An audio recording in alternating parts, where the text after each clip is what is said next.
Good morning students. मैंने आप लोगों को लाइट चैप्टर का रिफ्लेक्शन बता दिया है और आप लोगों ने लगभग नोट्स बना लिया है और मैं चाहता हूँ कि जो आप लोगों ने नोट्स बनाया है उसको फिर से मैं रिव्यू करा दूँ। जब नोट्स का पहला पॉइंट देखेंगे तो मिलेगा आपका पहला light. What is light? Light होता क्या है? लाइट के कारण से ही ये दुनिया प्रकाशमान है।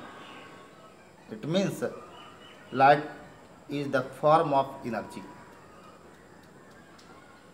लाइट बेसिकली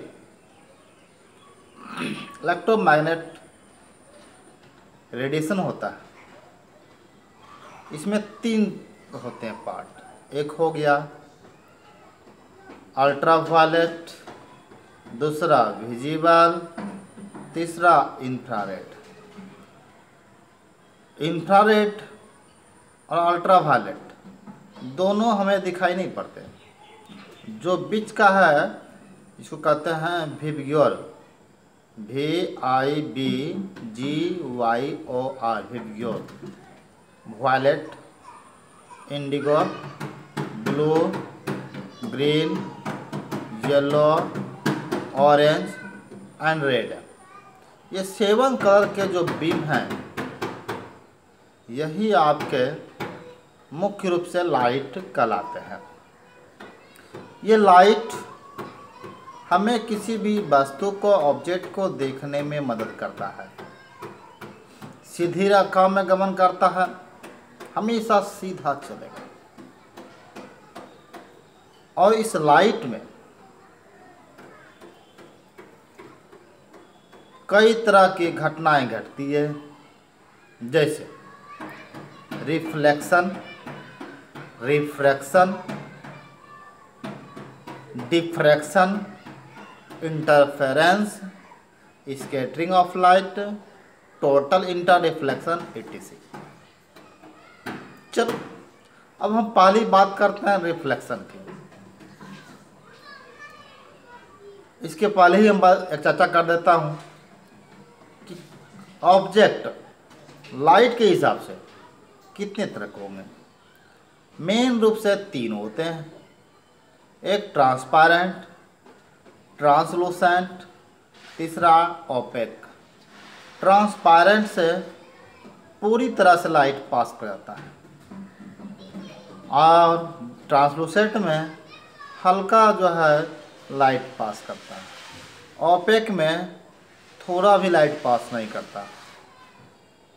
उसके बाद लाइट जनरेट करने या नहीं करने, इनके आधार पे 2 तरह के ऑब्जेक्ट होंगे, जैसे luminous object, non luminous object. Luminous जैसे आपका वह लैंप हो गया, बल्ब हो गया, सनलाइट हो गया etc। इसके आधार पे भी हम बोल सकते हैं सोर्स ऑफ लाइट कितने तरह के होते हैं। मेन रूप से सोर्स ऑफ लाइट 2 तरह के होंगे। एक हो गया मैन मेड, दूसरा हो गया natural. Example of natural sources of light, इसमें आपका हो गया सन हो गया, स्टार हो गया, लाइट बॉम्ब जिसको आप जुगनू बोलते हैं वो हो गया, वोल्केनो हो गया etc। ये आपके नेचुरल सोर्स ऑफ लाइट हो गया। बात करते हैं आर्टिफिशियल सोर्स ऑफ लाइट। जो आप लैंप है, आग जलाते हो, ट्यूब है, ट्यूबलाइट, बल्ब जो है, ये सब आपका जो आर्टिफिशियल सोर्स ऑफ लाइट होगा। चलिए ये तो हुआ लाइट की बात। अब बात करेंगे इसका पहला जो टॉपिक आपका है रिफ्लेक्शन का। Reflection of light, it means bouncing back of light. Simply जब आप किसी दीवार पर गेंद फेंकते हो तो होता ये है, वो फिर से वापस रिटर्न होता है। अब गौर करेंगे, जिस एंगल से फेंकेंगे, अगर आप अलग अलग एंगल से बॉल पे स्ट्राइक कराएंगे तो जो है अलग अलग एंगल से वह बॉल रिटर्न बैक होगा। इसी तरह का फेनोमेना लाइट में भी मिलता है। जब लाइट किसी प्लेन सरफेस पर पड़े तब वह पुनः उसी ओर रिटर्न बैक हो आता है, बाउंस बैक हो आता है। इसी प्रोसेस को, इसी फेनोमेना को आप बोलेंगे रिफ्लेक्शन ऑफ लाइट। इसको आप पर डे के डे टू डे लाइफ में देखते हैं। जैसे आप मिरर में तो देखते ही हैं, या कभी आपने जो है धूप में खड़े हो करके अंधेरे में या जो है रूम में बैठे किसी इंसान के ऊपर जो है आप जो है क्या करते हैं, मिरर को चमका देते हैं। कुछ तो बच्चे टीचर के ऊपर जो है आईडी कार्ड से चमका कर सबको परेशान करते हैं। ये क्या है, सिंपली कहते हैं एक रिफ्लेक्शन का एग्जाम्पल है। अब जैसे रूम में बैठे हुए हैं, सनलाइट तो बाहर है, फिर भी अंदर में आपको दिखाई पड़ता है। ये क्या कारण है कि सन रे रिफ्लेक्ट हो करके आपके रूम तक आता है, जिस कारण से आप देख पाते हैं। It means you can see in your room only with the help of reflected light which was outside of your room। अब बात करेंगे टाइप्स ऑफ रिफ्लेक्शन का। जान लीजिए दो तरह का होता है, एक हुआ डिफ्यूज रिफ्लेक्शन, एक हुआ रेगुलर रिफ्लेक्शन। डिफ्यूज को ही बोलते हैं इरेगुलर रिफ्लेक्शन, और रेगुलर तो रेगुलर होगा ही। अब समझते हैं क्या होता है डिफ्यूज, क्या होता है रेगुलर। डिफ्यूज्ड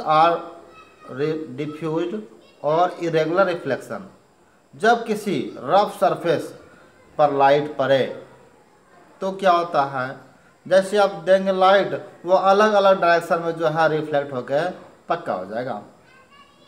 लेकिन प्लेन सरफेस पर देंगे, एक पैटर्न से लाइट जाएगा तो वो रिफ्लेक्टेड लाइट भी एक पैटर्न के साथ बाहर निकलेगा। इसी को कहता है रेगुलर रिफ्लेक्शन। अब बात करते हैं लॉज ऑफ रिफ्लेक्शन की, यानी क्या कानून बना दिया गया है रिफ्लेक्शन का। प्यारे बच्चों, क्लास 9 में मैंने आपको बताया था laws of reflection of sound. Sound chapter में आपने पढ़ा है, उसी में हम बताए थे angle of incidence equal to angle of reflection. Just वही यहाँ भी है। यहाँ भी क्या होगा, अगर जो इंसिडेंट रे गिरा फिर रिफ्लेक्टेड रे बन गया, बीच में आपका नॉर्मल है, तो क्या हुआ, इंसिडेंट रे, रिफ्लेक्टेड रे और नॉर्मल तीनों एक ही प्लेन सरफेस पर लाई करेगा। जैसे मान लो ये टेबल है, इस पे से रे आया, फिर ऐसे जाएगा, फिर ये हमारा नॉर्मल बीच में है, ये तीनों एक ही प्लेन पे लाई करता है। ये कहता है first law of reflection. Second law of reflection क्या कहता है, angle of incidence equal to angle of reflection. अब एंगल ऑफ इंसिडेंस होता क्या है, नॉर्मल और इंसिडेंट रे के बीच में जो भी एंगल बना वो एंगल ऑफ इंसिडेंस हो गया, और नॉर्मल तथा रिफ्लेक्टेड रे के बीच जो एंगल बना वो आपका रिफ्लेक्टेड एंगल ऑफ रिफ्लेक्शन हो गया। दोनों इक्वल होता है। ये तो हुए आपके लॉज ऑफ रिफ्लेक्शन। अब one by one plane mirror के बारे में बताएंगे। Plane mirror, convex mirror and concave mirror, इतना आपके सिलेबस का जो चीज़ है। पहला अगला बात बोलते हैं प्लेन मिरर। प्लेन मिरर में सिंपल समझ लीजिए, उसका रिफ्लेक्टिंग सरफेस एकदम पूरा प्लेन होगा, सरफेस का पूरा प्लेन होगा।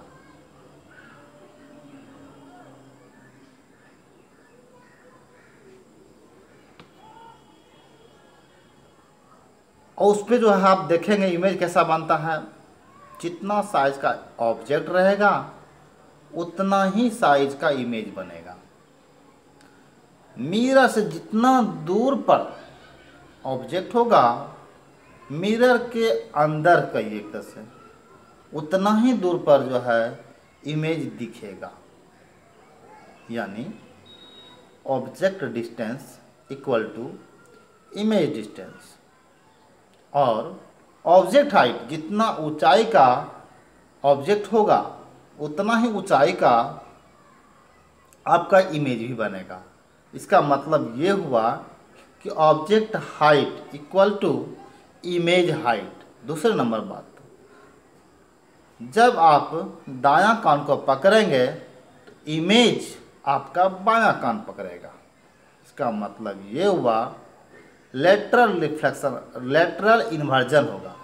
मतलब left part of object form the right part of image, also right part of image object forms the left part of image। मतलब उल्टी बात हो गई, इसको कहते हैं